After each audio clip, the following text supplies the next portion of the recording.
gloire. À toi l'honneur, Seigneur. À toi les acclamations. À toi le cri de joie. À toi tout, Seigneur. Alléluia. Que Dieu te bénisse. Lisons la parole du Seigneur, s'il vous plaît. 1 Samuel chapitre 9. Nous allons aussi prendre le chapitre 10 pour comprendre l'historique et je vais lire en cheval en prenant quelques versets. Ils ont 1 Samuel chapitre 9.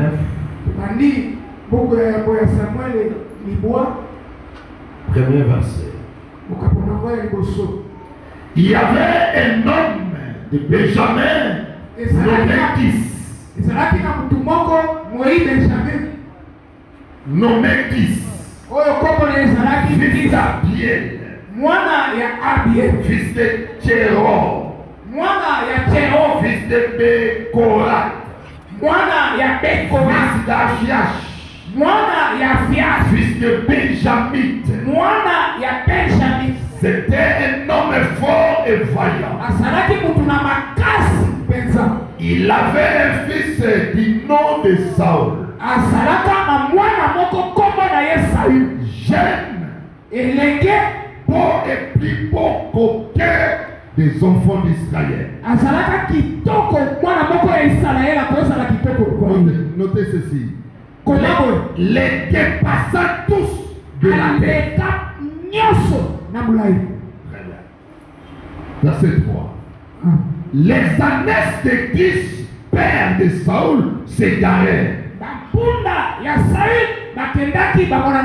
Les ânesse de Kis, le père de Saül, s'égarèrent et qui se dit à Saül, son fils prend avec toi les deux serviteurs. Lève-toi, va et chercher les ânesses. Lève-toi, va et chercher les ânesses. Que Dieu vous bénisse. Vous pouvez vous asseoir. À la maison, je vous donne un devoir. Lisez chapitre 9 sur l'intégrité et le chapitre 10. Nous allons parler ce matin. Nous bénissons le Seigneur notre Dieu qui nous a donné encore l'opportunité, la grâce d'être là. Amen. Permettez-moi de parler avec vous un thème que j'ai intitulé La royauté derrière les ânesses.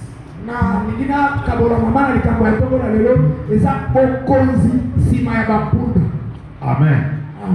La royauté derrière les ânesses. Tu peux négliger les ânesses, mais tu ne sais pas ce que Dieu te cache derrière ces ânesses. Il y a beaucoup de choses que nous allons parler avec. Soyez prêts parce que je vais te demander à me lire la Bible. Je parle de la royauté. Israël, conduit par Dieu lui-même. Après la mort de Josué, après la mort de Josué, Dieu a établi des juges pour conduire Israël. Pour rappeler à Israël les lois que Moïse avait. Pour départager le peuple quand il y a un conflit. Et ils ont marché avec des juifs, dans des juges. Déborah, Gédéon, Samson, Jephthé. Il y en avait beaucoup. C'était selon la volonté de Dieu. Pendant qu'il y avait des juges, le roi c'était Dieu lui-même. Alléluia. Moi, je vais arriver, tu vas comprendre. Et jusqu'à ce que Israël s'est égaré devant Dieu.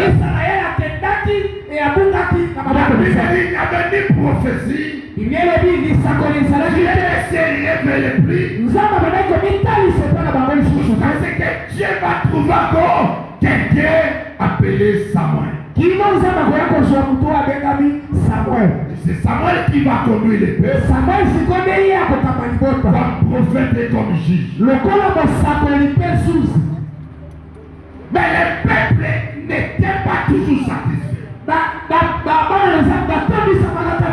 Il n'était pas satisfait parce qu'il s'est comparé de d'autres nations. Faites attention, bien-aimés. Soyez satisfait de ce que Dieu te donne.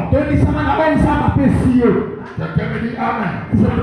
Soyez satisfait de ce que Dieu te donne. Mais ne compare pas avec les autres. Sinon tu vas tomber. Amen. Ils sont insatisfaits. Dieu lui donne insatisfait. Ne te compare pas avec toi. Ne compare pas l'ambassade d'Israël avec l'église d'en face.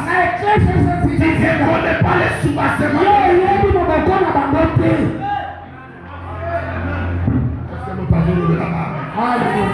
J'ai toujours dit dans mon ministère, j'ai dit à mes fidèles, ne me compare pas avec d'autres pasteurs.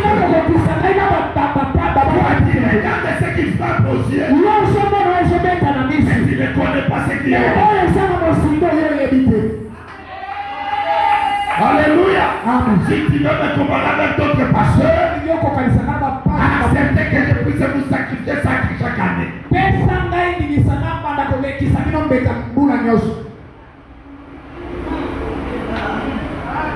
Acceptez que je puisse violer vos filles.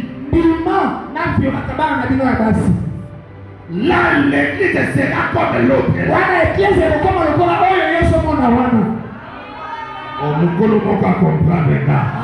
Soko kola la molimo to sosola naito. Oh, lobela nga amen après. Israël n'était pas satisfait. Il demande à Dieu de leur donner un roi pour régner sur eux. Alors, c'est maintenant le processus de celui qui devait devenir roi. Mais Dieu est compliqué. Il est omniscient, il est omnipotent. Non, il est tout puissant, il est à tout moment. Il peut faire quand il veut, où il veut. Alléluia. Il peut. Talaka nzambe na bonzambe na ye asala mutu mbala moko akoma na 45 ans.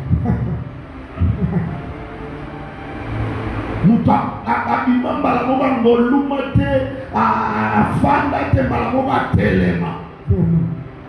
Donc Dieu est le tout puissant. En lui il y a tout. Et il peut faire tout. Parce qu'il est un Dieu de l'ordre, issu de principe. Alléluia. Après, on biaise le principe peut-être. Amen. Maintenant, Dieu devait chercher quelqu'un qui devait régner sur Israël. Regarde l'église. Il se trouve maintenant dans une tribu d'Israël.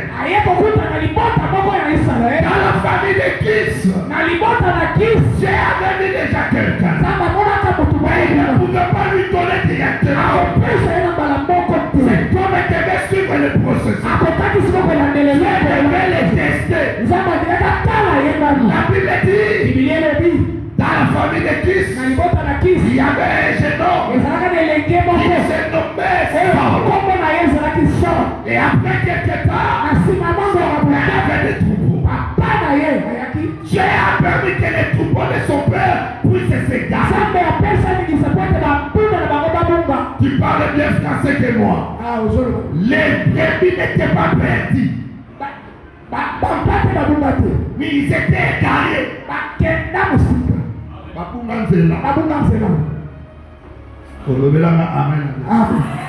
Les brebis étaient égarés. Dans le district de Dieu, Dieu avait caché ces brebis quelque part. Il les a cachés quelque part pour avoir son nom. Pour avoir son nom. La Bible dit les annexes de Kis s'égarèrent. Et qui s'appelle son fils? Et Saul vient. Avec toi, l'aide de serviteur. Levez-vous. Allez maintenant à la recherche de vous allez trouver les annexes. Après vous allez revenir. Regardez l'attitude de Saul.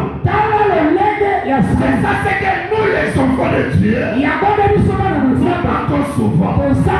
La Bible dit Saul soit discuté. Il s'éleva avec le serviteur. Il est allé chercher les annexes. Ici, la Bible nous montre une chose. Saul était obéissant à l'ordre de son père. Je vais parler sur l'obéissance. Beaucoup de nous demandons à Dieu beaucoup de choses. Mais nous manquons l'obéissance. L'obéissance. Dis à ton ami obéissance. Est-ce que tu obéis à ton pasteur? Est-ce que tu obéis à ton chef? Toi tu vois les combats partout. Tu vois les problèmes de combat. C'est le problème de l'obéissance. Si tu obéis, Dieu lui-même sera. Saul obéit à son père. Il pria un serviteur. Il va chercher les J'ai besoin de Saul dans cette église. Il devrait aller chercher les années.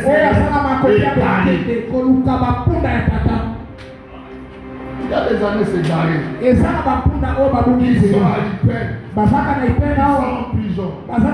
Ils sont à Maloué. Tu dois t'élever.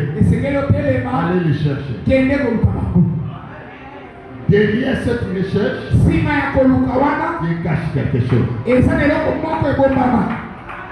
Alléluia. Amen. Est-ce que vous trouvez yes.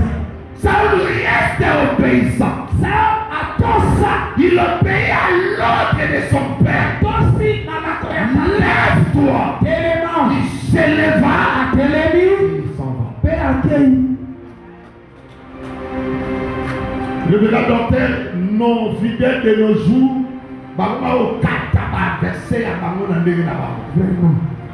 écoute ce que les fidèles prient. Tu as élevé Jésus. Et tu lui as donné les noms qui ont décidé. Mais savez-vous pourquoi Dieu a donné à Jésus les noms qui ont décidé tout nom? Jésus avait fait quelque chose. Si vous lisez avec moi Philippiens chapitre 2, écoutez ce que la Bible dit. Philippiens 2 chapitre 2 verset 5. La Bible commence par l'apôtre Paul dit aux Philippiens. Et en vous les sentiments qui étaient en Jésus-Christ, lesquels existent en forme de Dieu. Maintenant, vous regardez comme un poids arraché d'être égal à son Écoute. Il s'est dépouillé lui-même. Il a une forme de serviteur. Il cède à un Samuel 9. La Bible présente Saül comme un géant. Il n'a pas minimisé la taille de son père. Il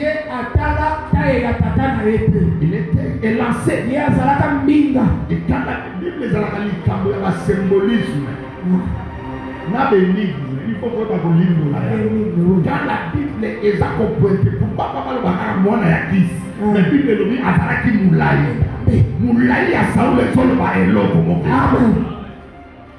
il pouvait regarder sa taille. Il est déjà plus costaud que toi. Pourquoi toi tu peux m'envoyer? Il est marqué ma taille. Je dois obéir. C'est que si la Bible dit là, Jésus n'a pas regardé ce qu'il est.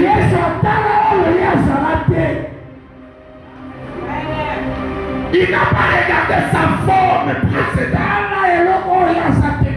Il s'est débrouillé de lui-même. Il doit te débrouiller. Il doit te débrouiller pour devenir roi.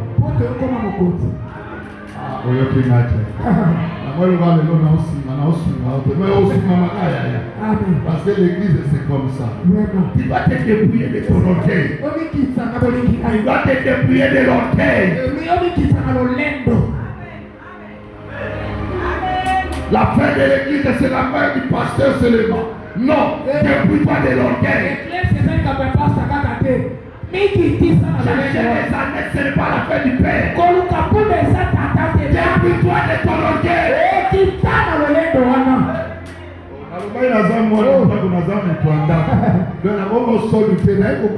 Soyez bénis. Tu seras roi avant de devenir roi. Débrouillez-vous. La Bible du chef docteur, il s'est humilié en obéissant à son père. Il a accepté la mort. Quel type de mort? La mort de la croix. La mort qui était réservée aux brigands.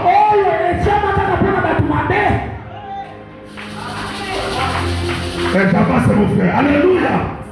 Jésus était obéissant. Si vous lisez dans ta Bible, tu lis mal les versets là. C'était la récompense de l'obéissance. Parce que la Bible dit ceci. Écoute frère, c'est pourquoi aussi Dieu alléluia. Quand il a dit l'obéissance à son père, il s'est humilié. Dieu de son côté, il a souverainement élevé. Toi tu n'es pas obéissant au pasteur. Toi tu n'es pas obéissant à ton mari. Tu n'es pas obéissant à ton chef. Toi tu recevras l'élévation.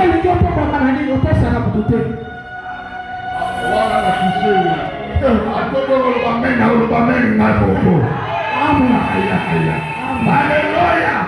Soyez obéissants. Soyez obéissants. Femmes, soyez obéissants. Frères, soyez obéissants à la parole de Dieu. Soyez obéissants aux ordres de l'homme de Dieu. Ne regardez pas que je suis directeur quelque part. Et ici on me demande de faire ceci, cela. Non, soyez obéissants. Parce que derrière les sexes et Tinda on a au compte de la yes. Alléluia.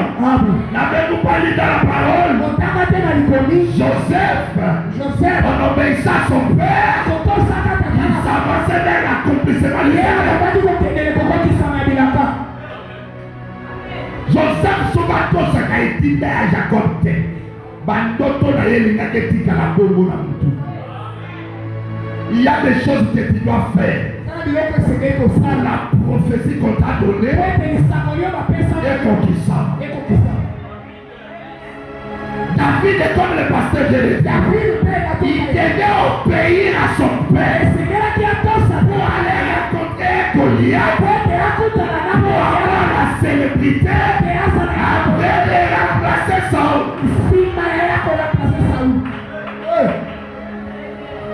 Comment c'est ma maison de Zaragomo? Je n'ai dit 40 jours, merci. Mais il y a des principes à suivre. Parce que toi, tu ne veux pas me dire Amen. Alors, il est là pour se payer la maîtrise. Il a changé de prédication au pied d'abord. Il a changé de Nazawana. Dis à ton ami l'obéissance. Il sait que tu y es. Rends d'abord le service. Oublie ce que tu es. Rends d'abord le service. Derrière ce service-là, il y aura des choses qui vont se suivre.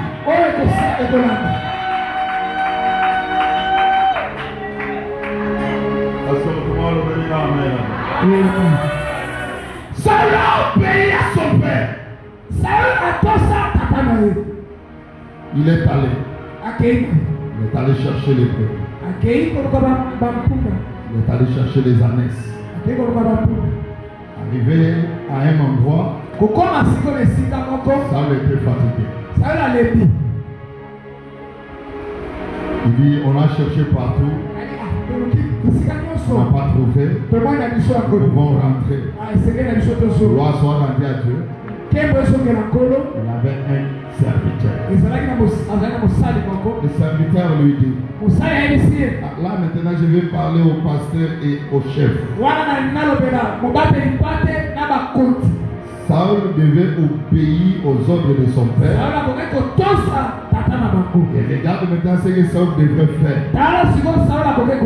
Dans l'humilité, ce n'est pas seulement le problème d'un célibataire. Même celui qui est supérieur doit être humble. La Bible dit Saul fatigué. Après avoir cherché les ânesses, n'ont pas trouvé les ânesses. Il y a son serviteur. Il y a trop. Nous allons dire à papa seulement on a cherché et on n'a pas trouvé. Mais les serviteurs lui disent ne te décourage pas.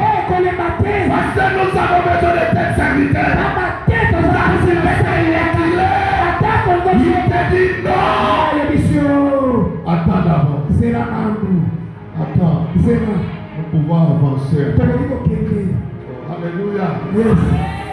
Il faut que ça choisir ma serviteur.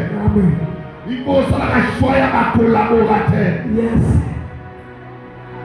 Un bon ami, c'est celui qui dit aussi non. Vous avez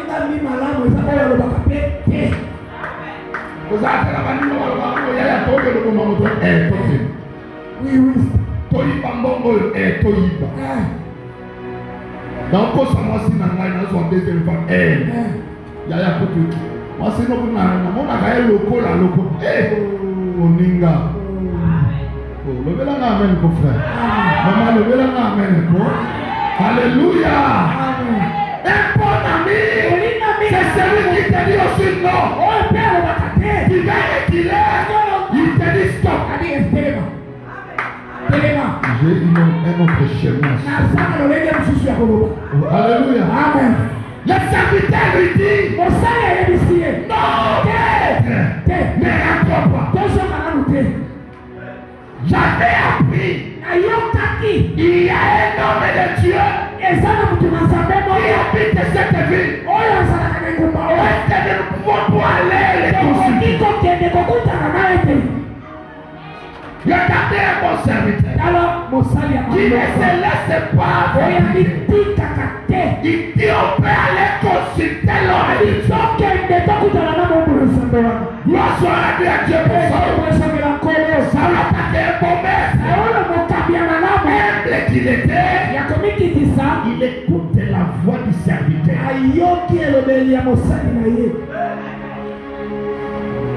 Je vous enseigne beaucoup. Quand je me prêche aussi. J'ai lu ces écritures. malgré nous avons la vision, mais j'ai droit aussi d'écouter tes conseils. Alléluia. Oui, c'est ça que Saul avait fait. Révérend, tu dois écouter maman. Tu dois écouter la sagesse de ses papas. Je vois, on doit faire ceci, cela. Les serviteurs a dit à Saul, pouvons-nous aller visiter cet homme? Écoute Saul, il pousse encore la raison.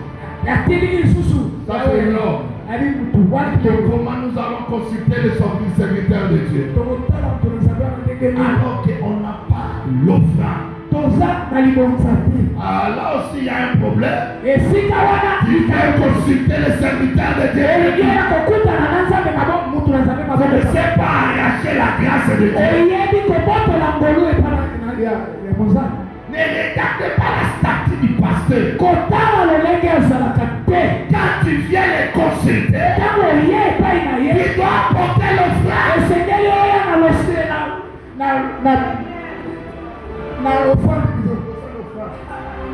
Alléluia. Non, c'est la porte. L'homme de Dieu a la solution. Mais tu dois porter quelque chose. Pour Saül, il dit, je ne peux pas aller parce qu'on n'a pas d'offrande. On ne consulte pas Dieu mes vies.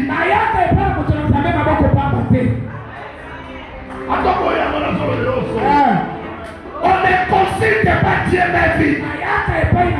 Ton offrande ne flattera pas Dieu. Offrande ne peut flatter les embêtés. Mais offrande n'a pas exercé la reconnaissance que n'a pas la papa. Tes dîmes ne flattent pas Dieu. Mais tes dîmes c'est le signe de reconnaissance.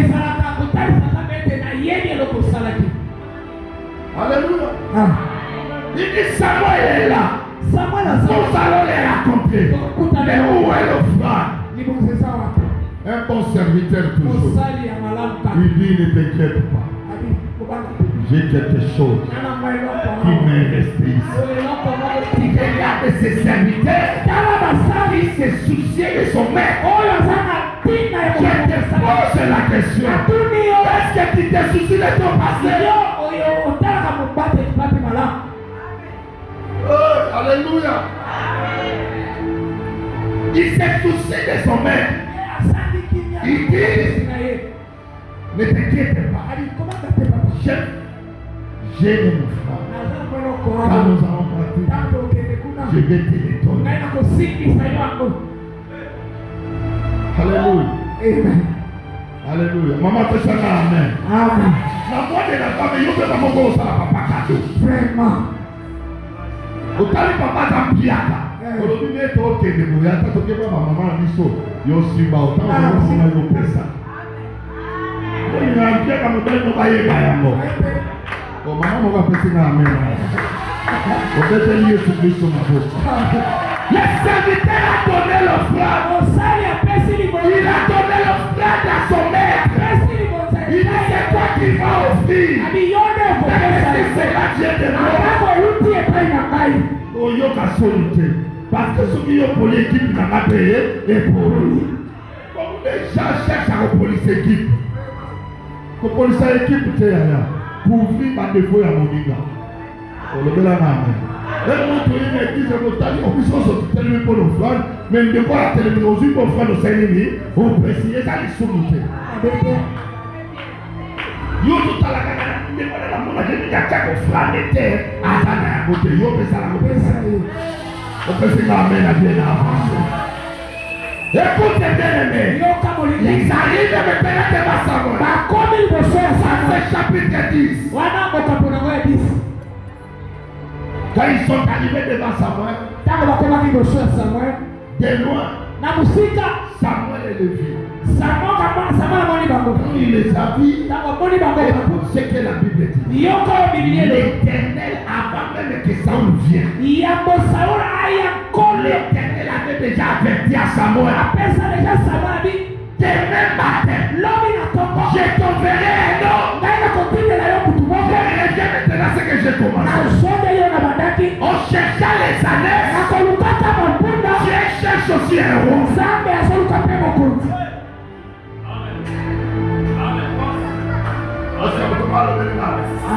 C'est lui qui cherchera les ânesses. Il ne sait pas que Dieu est en train de te chercher. Il a quitté son père. Il s'en va. Il est allé chercher les ânesses. Mais de l'autre côté, c'est sa préséance. Dieu cherche un roi. Il voit la volonté de Saoul. Chercher les ânesses. C'est cet homme-là. Il doit aussi ramener mon peuple. Quand tu cherches les ânesses, j'aimerais te dire, Dieu aussi te cherche. Et Dieu ne te cherche pas pour les ânesses. Dieu te cherche pour te placer quelque part. Dieu te placera quelque part. Mais tu dois obéir d'abord à l'homme. Dieu dit à Saoul, demain matin, c'est la prophétie qui devait se concrétiser. J'aime Dieu. Les langages de Dieu, c'est difficile à décoder cela. Aujourd'hui, demain matin, une année c'est le demain matin de Dieu. Une semaine c'est le demain matin de Dieu. Un mois c'est le demain matin de Dieu. Restez à l'attente de demain matin. Tu verras le demain matin s'accomplir.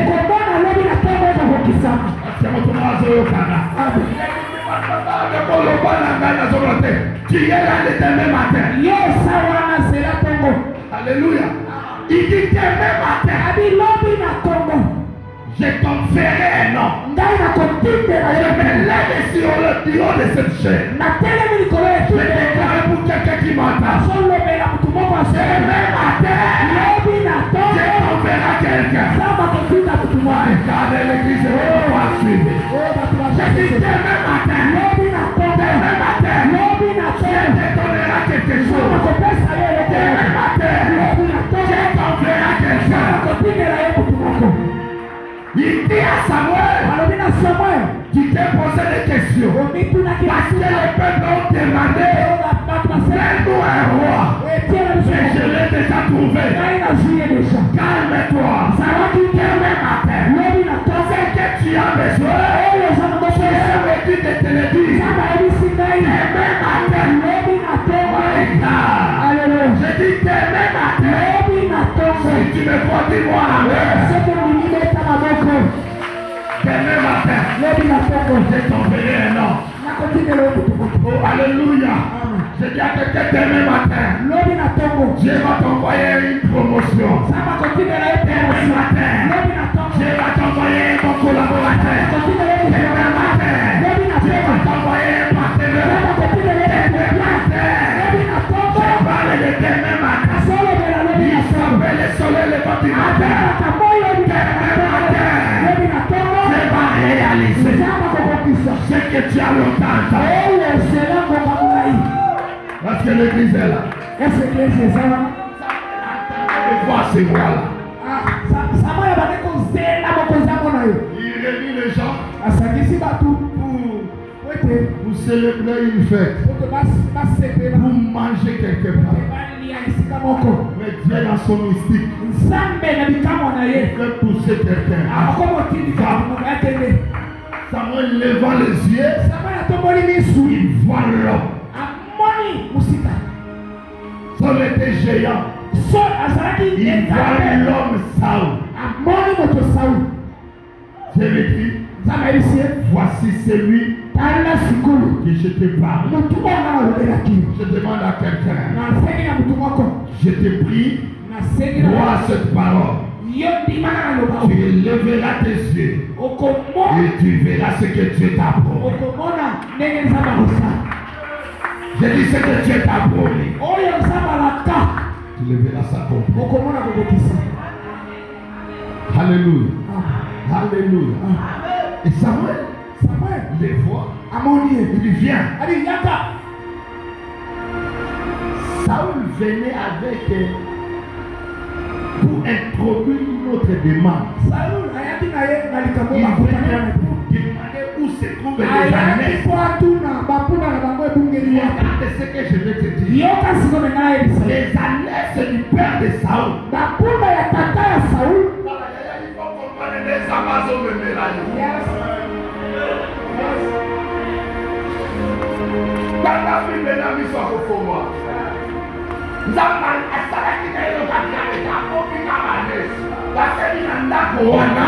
Mwana de Saul tamba otinda ye akutana na Samuel.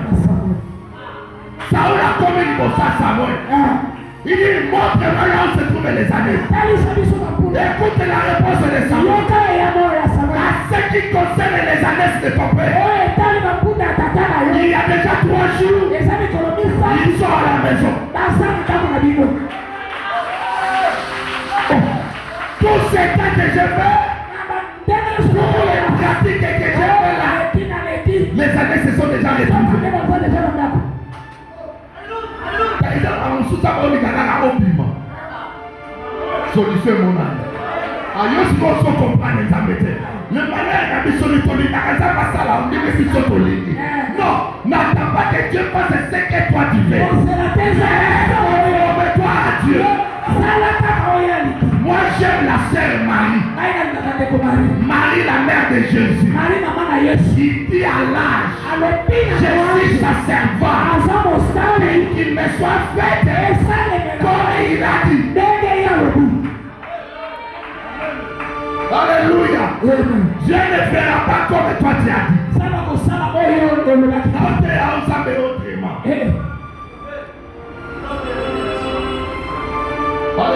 Dieu ne fera pas comme tu as dit. Dans l'année au centre de la Nzambe, il y a un peu de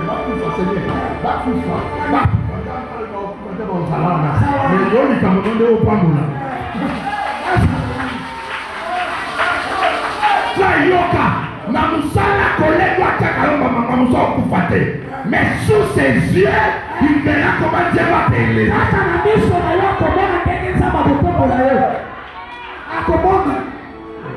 Amen. Est-ce que je peux avancer? Il arrive devant Samuel. Samuel parle-moi. Où se trouvent les années? Samuel lui dit, petit on comprend les âmes étaient. Les âmes étaient système. Atakusi makolono pas ma terre. Oye awa pas ma terre. Likababa kuna bosana ya.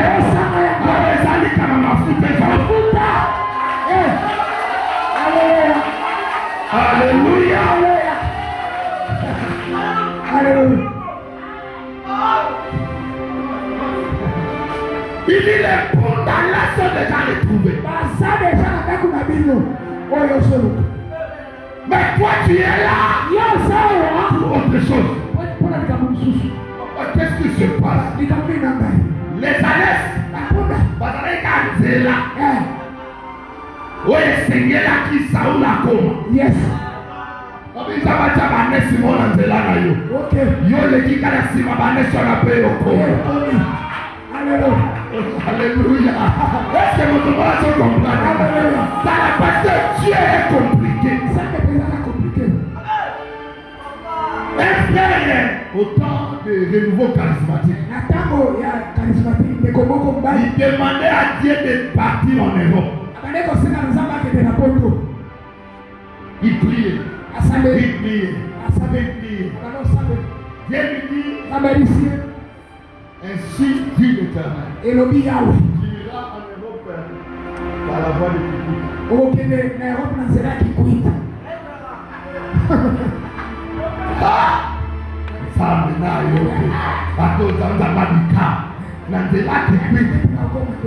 L'Éternel lui assure. Tu iras en Europe par le chemin de Kikuta. Et qu'est-ce qui se passe? Frère est découragé qu'il était. Il dit cette prophétie attend les soyez dans le démarrage. Il prend maintenant ses marchandises. Il commence à aller vendre ça du côté Kenya. Il entre du côté de Bandou. Est-ce que votre maison est là? Je vais terminer. C'est le Bolivolo Mutuka. Parce que les gens qui ont la grande carte. Si vous avez une place, moi, vous avez une place, vous avez une place, vous avez une 4 fois 4 mots, il y a ma massée, il y a ma lumière. Pas le côté à faire. C'est pas la mouille. Maman, c'est pas nous dire. Nous avons fait la télévision. Gentil. Baena Campis et l'autre côté. Bakena et na Galema et l'autre côté. Afrique décide de faire la zone à mon gars. Parmi eux, ceux qui ont télémis comme un problème. Alors, quand il y a un avion qui est Suisse. Frère la commune à Suisse et frère la Fongolémis. Yes!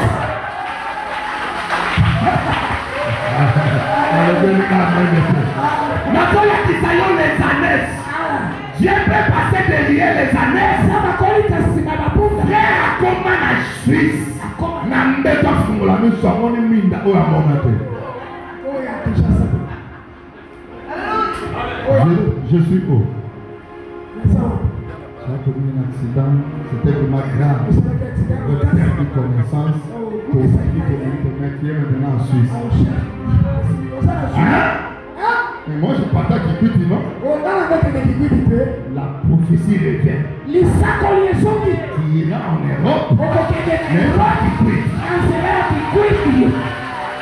Alors, il y a malade. Zamba yebinega pambola kamoto. Zamba kono pambola na bitumba. Yes. Moi après beaucoup baninga. Oh, amen. Joseph soit avocat na prison. Yes. Ayo kinaito. Nanda patata na ya sala na avocat. Nanda papa na ya ndekona na ndeko bundisa ye. Etama kodi prison. Yes, asi avocat. Chef des chansons. Alors il est yoso bima. Tango papa lobena ne pas la femme. Alléluia. Tango papa loba moto moka sana prison. Akoi ko limbo la ndoto. Yes. Bobi misai. Ala yo kingata lo. Na solo pela yo. Chie asala ma système à Congo le Kisaï. Yes. Il y a des bitumba créés par Dieu pour atteindre l'objectif. Saul arrive, on lui dit l'Ikamara Poda, Bossala Yano, Aweza l'Ikamara Mokonzi. Et Samuel lui appelle. Il dit, maintenant viens avec moi. Mets ton serviteur à l'écart. Agénis-toi. Là c'est le chapitre 10. Il prend l'huile. Il voit Saul. Saul se pose la question. J'étais venu pour chercher les années. Ça c'est la voix de Dieu.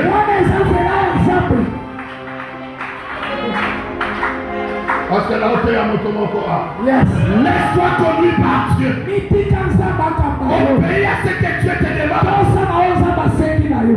Ça peut être grand, humiliant, mais obéis. Parce que Dieu a ça la cancellate. Yes. On a mis ça la cancellate. Alléluia. Dans le yoto, nous cancellons ça la cancellate. Attends, tu barrière, ça la cancellate. Attends, le bon, ça va barrière, on va tomber le commencement. Yes. Amen. Alléluia. Parmi les apôtres, mon côté Atamola Nicolas, mais son pied. Yes. Atamola Nicolas, mais pour pas passer à mon ami fantôme. Dans mon fantôme, on a mis mon talon, ils sont des aïeux. Benara.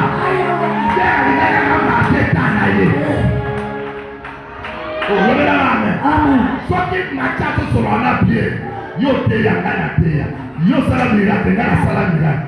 On sait que ça va te arriver dans le dessus de ça. Ma communauté est esclave, yo tamola Nicolas. Est-ce que passer aux autres karaté? Est-ce que aux autres karaté? Il y aura toujours des cicamontas au camp, ça va nous donner. Pourquoi vous avez un dernier moment? Yes. Et qu'est-ce que vous avez au camp, ça va nous donner? On va mener la Célissa. Écoute bien le meilleur. Il m'a loué les césarés. C'est l'homme qui entre les palais. Il devait être dirigé par la puissance. Le Seigneur qui va les conduire. Et Samuel lui dit, regarde, oublie le problème des ânesses. Maintenant, l'Éternel te oint comme chef de son héritage. C'est lui qui était envoyé comme le fils de son père. Il va rentrer maintenant comme le chef de son père. Ah, le c'est papa n'a pas le mot. Mais au sol le sauteur, toi ça qui dit.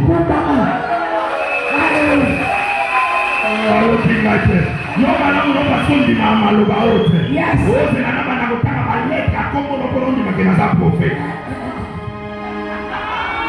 Alors, on a C, N, E, M, E, N, T. Maman a le Clément. Nalobi bongote. Nalobi tabakoleka na sima banese. Okona mokonze. Je suis prophète et je déclare ainsi ta vie.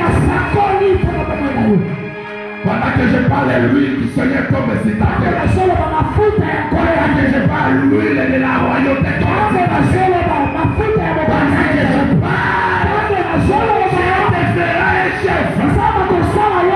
Tu seras un chef. Nayebi koma motote vegeta. Un chef. Rakatabaya lekotabaya. Nabi tu seras un chef. On t'avait envoyé comme un envoyé. Mais tu vas rentrer comme un chef. J'annonce à quelqu'un qui est monté ici malade. Mais tu vas sortir guéri. Et de si célibataire.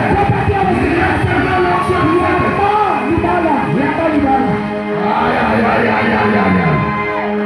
Samuel lui dit, tu verras 3 signes s'accomplir. Ce sont les 3 signes prophétiques. Il dit, quand tu vas me quitter, tu vas rencontrer des hommes. God bless you, man. Alléluia.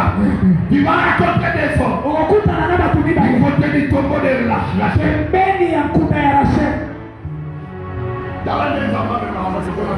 Yes. Il dit tu vas rencontrer des hommes.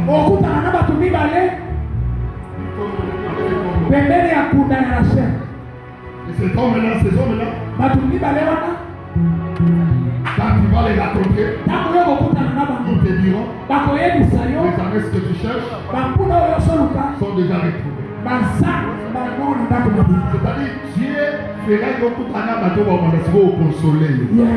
Au tout un bateau va publier ça et autre. Mais si vous avez fait ce bateau va le consoler. Alléluia. Et quand tu vas quitter tes hommes, Dieu ne diminue pas. Dieu fait que monter. Il dit cette fois-ci, il va raconter 3 personnes.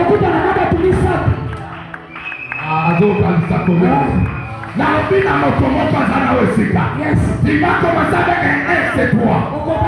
Quelle personne viendra t'encourager? Et la personne vont comme la missa.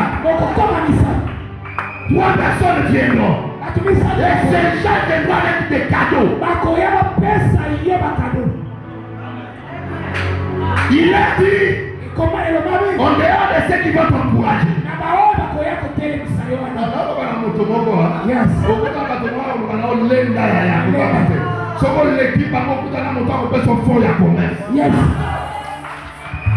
Est-ce que nous avons le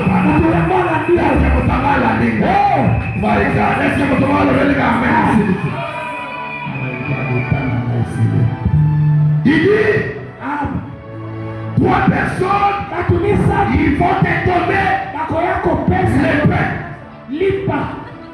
Parce que ces 3 personnes montent à la prière. Parce qu'ils montent à la prière, ils ont des offrandes. Et parmi les offrandes, ils vont t'offrir aussi. Nasambeliza bepona yo. Okutana na bato basenga kayote. Okutana na bo bapesa kapesa. Ayoti na malamu pesa.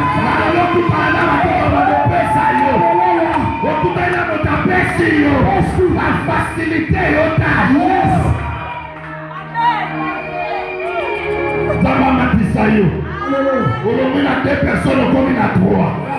Et il dit 3e signe. Quand tu vas aller encore, tu vas rencontrer un groupe de prophètes. Ce n'est plus 2 personnes, ce n'est plus 3, c'est maintenant trop. Au banda yo moko osukisa yo moko te. Yes.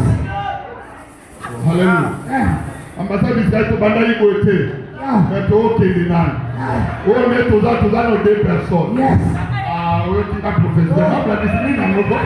Bamarade a récolté na ba mene na yo. Boni boko. Lobena la amen. Alléluia. Amen. N'est to za considérer to za no 2 personnes. Vraiment. 3e équipe Zoya. Fulu kabaki tone bozanga bato. Azolo banaza moto na tambola kananza. Na salina olisumu te na ebi tambe wana. Hallelujah. Na buki penzela te. Akoko kisoma na lobi. Loba mena de. Amen. 3e équipe Koya. Quand ils viendront, parce que ils sont ma partie Moussous. Maintenant Dieu va te faire finir avec les troupes. Nazolobela troupe. Troupe, onction ya troupe ya bato. Osala lisu yo moko te. Soki batongi yo yo koloba te. Troupe koteli yo. Alléluia. Est-ce que je bénis quelqu'un? Qui racontera les troupes? C'est que j'aime dans cette parole. Ici les troupes est là. C'est les troupes des prophètes.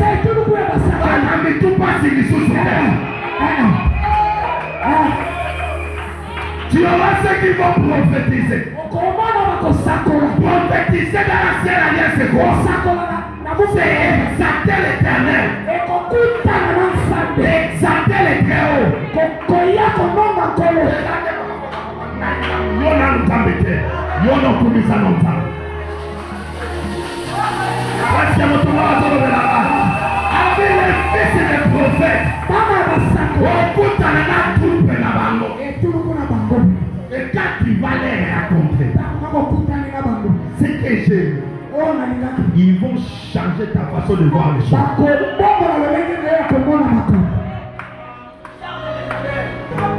Ils vont changer ta façon. Non, il y a Saul. Toi aussi, tu prophétiseras. Alléluia. Et tu seras changé à un autre homme. Tu vas quitter le cap du fils de son père. Tu deviendras maintenant le roi de son père. Ça n'a pas de temps. Yes. Je lis dans ma parole. C'est Jacob qui avait, il s'y passait, qui avait volé la bénédiction de son frère. Et son frère était parti avec colère.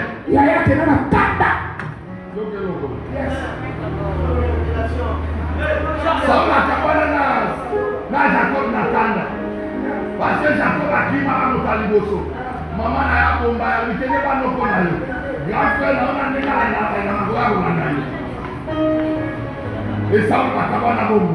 Yana le mapasa akabana le yola. Na ran. Alors Saul, non, Jacob est béni par l'Éternel. Ayoki Saul azoya. Mais Dieu ne pouvait pas laisser Jacob akutana na Esau na esprit ya Jacob. Vraiment. Alors Esau azoya kwa musuko na kurudisha yo. Akabona récupérer Babylone na oyiba. Mais pour que les malades na sili saenda, moi je vais te briser. C'est ça changé par un autre homme.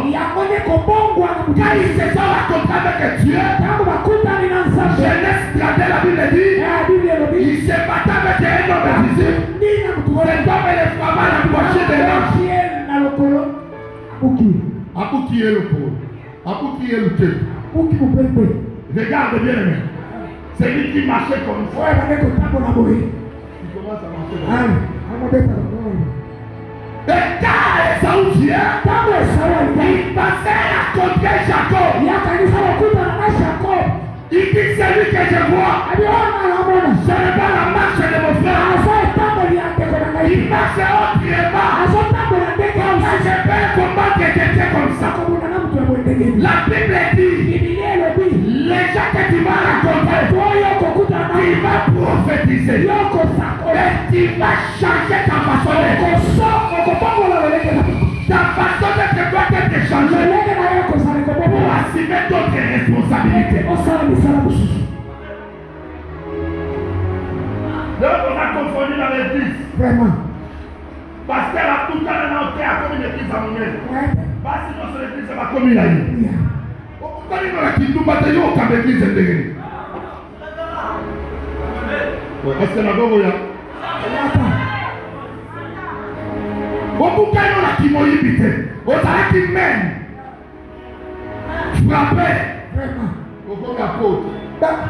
Maintenant on frappe la côte. Mais non, mais tu vois, Dieu me dit quelque chose, tu dois s'aimer.